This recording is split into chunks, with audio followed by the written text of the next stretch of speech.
ni aspiro a ninguna medalla. Y además, las que me dan nunca me las pongo. No, yo simplemente quiero reflejar una realidad, ¿no? Y contribuir a que el país mejore, ¿no? Y simplemente con eso digo es lo siguiente. Mire, yo me encontré un país en el año 96 en el cual apenas trabajaban 12 millones de personas y hoy trabajan 4 millones o 4.300.000 personas más. Bueno, pues eso en un país se llama hacer una revolución social. Yo me encontré una seguridad social en el año 96 con un déficit de 500.000 millones de pesetas y la vamos a dejar con un fondo de reserva de más de 10.000 millones de euros. ¿Eso qué significa? Pues tener una seguridad social saneada. A los efectos de un gobernante como yo que se va, pues la pregunta tiene que ser, diga usted, yo puedo honradamente decir, dejo un país mejor que el que encontré o no. Creo que en algunos aspectos lo puedo dejar mejor. Y es simplemente lo que digo. Y luego, naturalmente, los ciudadanos elegirán y decidirán lo que les parezca absolutamente oportuno. ¿Que eso se puede hacer, como usted dice, a favor de ciclo o en contra de ciclo? Pues ese es uno de los grandes cambios de España. Y yo le ruego a usted que lo comprenda, ¿no? ¿Por qué España crece al 2,5% o 2,4% este año y va a crecer el año que viene prácticamente al 3%, y Alemania, Francia e Italia no crecen? ¿Por qué?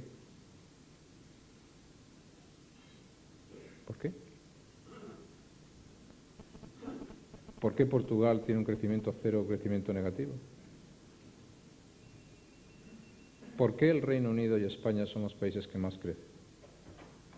¿Por qué el Reino Unido y España son los países que más inversión exterior reciben?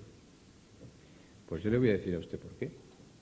Porque son los países que más confianza, en los que más confianza económicamente hay hoy de Europa en el mundo, y son los países más flexibles que existen en Europa.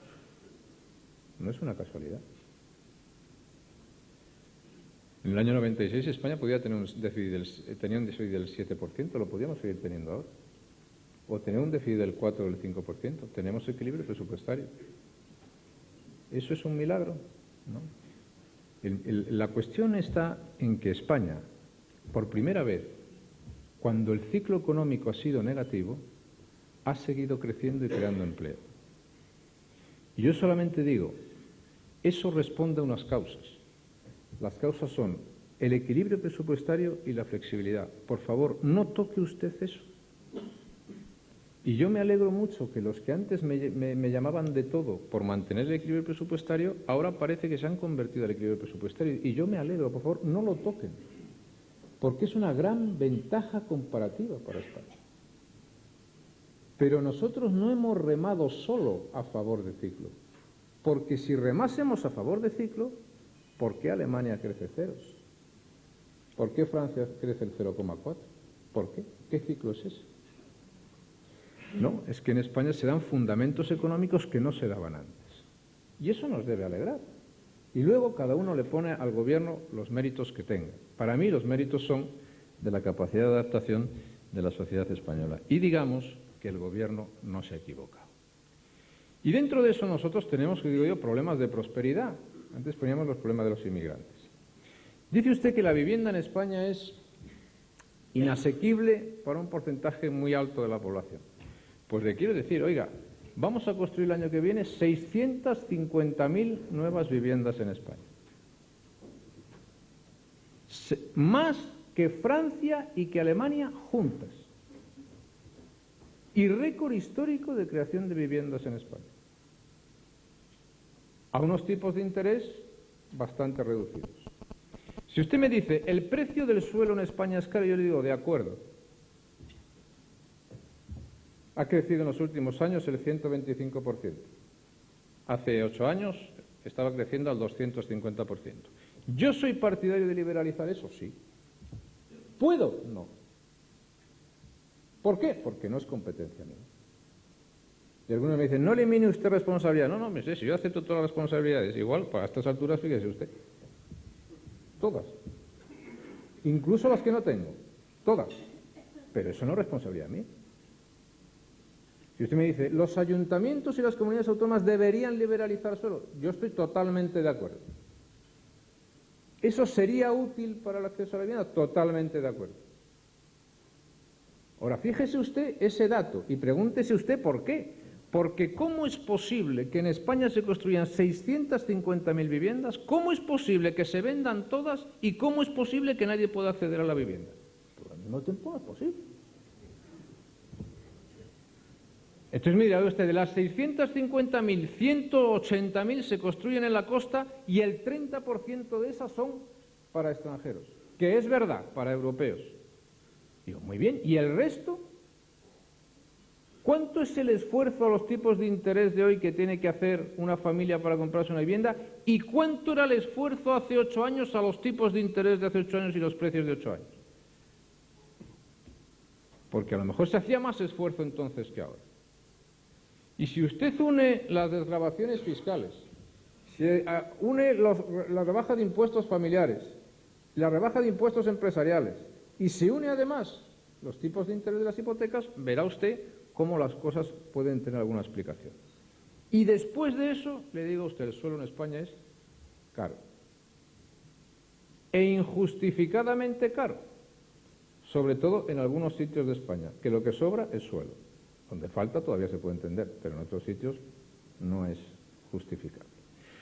Y segundo, hay un argumento que también es muy importante. Mire usted, es que cuando usted no tiene un empleo, no se puede pretender comprar una vivienda, ¿eh? Claro.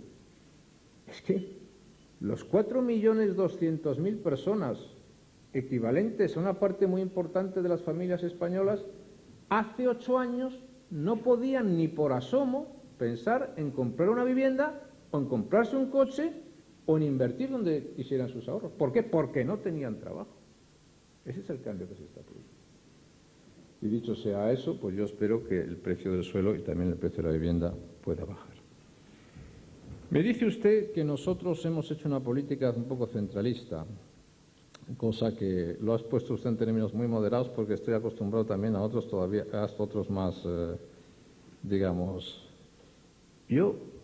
A mí me gusta hablar con los hechos, y lo he dicho antes, ¿no?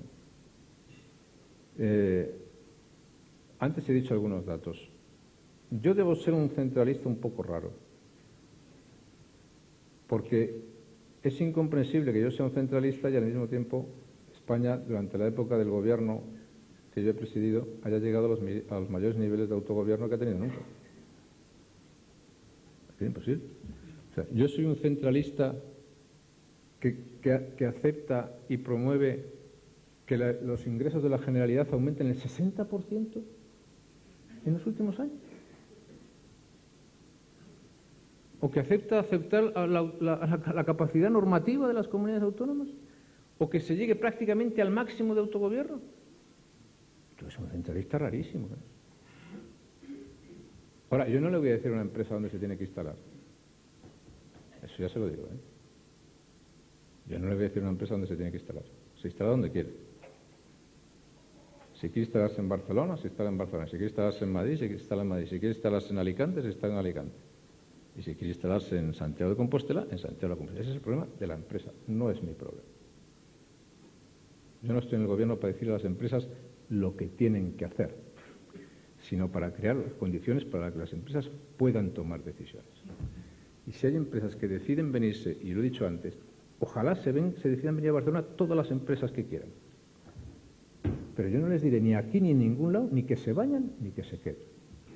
Y me parece eso un sistema bastante maniqueo de ver las cosas.